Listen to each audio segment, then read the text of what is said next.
তো বেশ কিছুদিন ধরে ইন্টারনেট রেসলিং কমিউনিটি মানে আইডাব্লিউসি থেকে অনেক লোকের কমেন্ট আসছে যে তারা কোডির টাইটেল রেইনটাকে পছন্দ করছে না।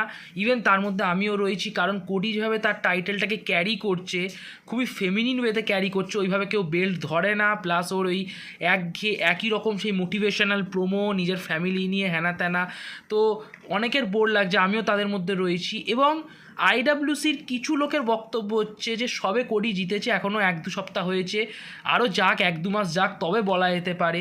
তবে আমার কেন জানি না মনে হচ্ছে যে এই টাইটেল রেইনটা বোগাসই হবে, কারণ এটা বোরিং হওয়াটা অবধারিত, বোগাস হওয়াটা অবধারিত। কারণ ব্লাড লাইন থেকে মানুষের মন এখনও যায়নি, মানুষের মনে এখনও ব্লাড লাইন রয়েছে। কোডির ফার্স্ট রাইভাল আইদার এজে স্টাইলস হবে, নয় এলএ নাইট। এজের সাথেই হওয়ার চান্স বেশি, কারণ এজে স্টাইলস হিল আর কোডি ফেস, তো ফেস ভার্সেস হিলই হবে। এবার দেখা যাক, রাইভালরির ওপর ডিপেন্ড করছে কোডির